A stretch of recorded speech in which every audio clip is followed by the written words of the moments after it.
Dad was driving at night, and I was looking out the window and saw 2 red pinpricks in the cornfield, and it followed us. I told my dad about it and he said, in the most calm, casual tone for this situation, "Those are cornfield demons. Stay in the car and you'll be okay."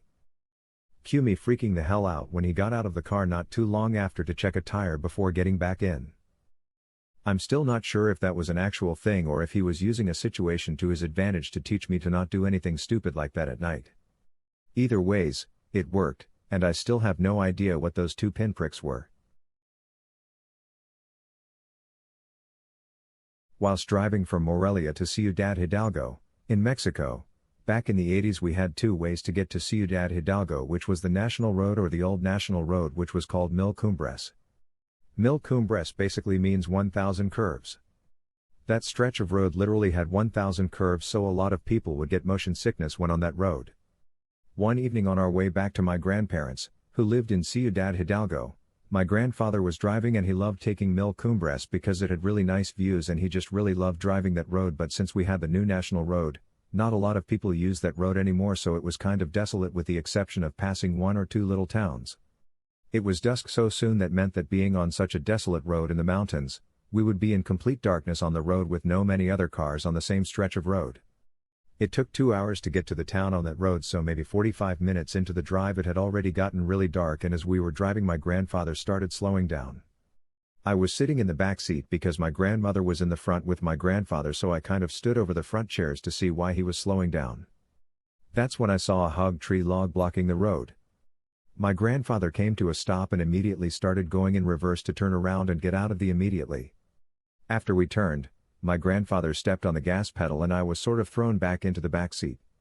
I immediately turned around to see if I could anything, and as we were speeding away, I could see men, very dimly since the light from the tail lights from the car were starting to get dimmer and dimmer, coming from out of the adjacent trees next to tree log on the road, with flashlights and guns. We were about to get robbed, and thanks to my grandfather's quick thinking and taking action immediately, we avoided it. That was the last time I was ever on that road. I was on I-70 in Colorado going towards Utah, pulled over at a gas station at 8 p.m. fueling up. I noticed a couple of attractive women pumping gas. On the other side of the pump was the man in his late 40s, just staring at these young women without notice of anything else going on around him. I walk inside to go grab some food for the next few hours of driving. When I come out I see both the younger women's car and the older man's truck are gone. I decided to hang out at the gas station for the next hour to catch a little sleep before hitting the road again. After driving for a few hours, I was speeding heavy. I pull over at yet another gas station. The young women are there getting gas and eating some food on a picnic table. Looked like they had been there for a while. I didn't see any sign or the man in the truck, but can't say I was looking very hard for it. Well, here is where it got creepy as hell.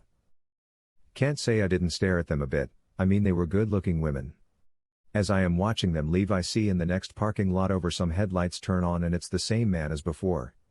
He leaves when the women leave once again. Okay, that's a bit weird, but could just be a coincidence as there weren't many places to pull over.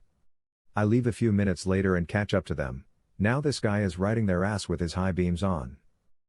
I decided to slow down and stay a distance behind the truck. 10 minutes or so later the women pull over once again to most likely get this guy off their ass. With a sign of relief the truck keeps going and I continue on my way. About 1 mile down the road the guy just pulls off to the side of the highway. So I pull off a mile or so down the road again. Sure enough, the women drive by and the guy is still following them. At this point we are out in the middle of nowhere and too many coincidences have happened. I called the cops to alert them. In about 15 minutes the cops pulled the guy over. I could have just seen too many horror movies that started like this and overreacted, but you never know. Better safe than sorry. I dropped my girlfriend off the night we saw the Mothman Prophecies. It wasn't a super scary movie, but it had some scares.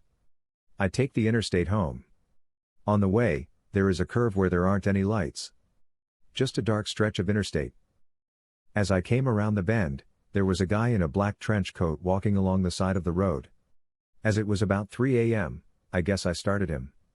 So, when my headlights hit him, he whipped around and I swear he stared me right in the eyes.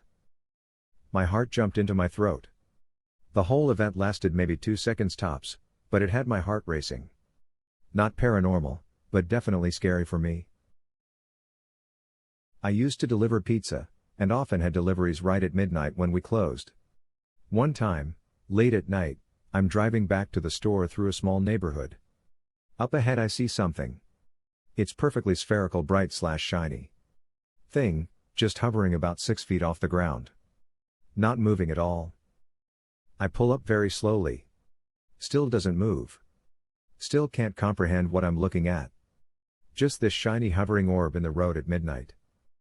At this point my curiosity has overridden my fear. I'm the guy in the horror movie who dies first because I just gotta know. Either I die or I get a cool story, right? So I hop out of the car, and slowly walk up to it. I'm right in front of it and still can't understand what I'm seeing. So I reach out and touch it. It's a balloon.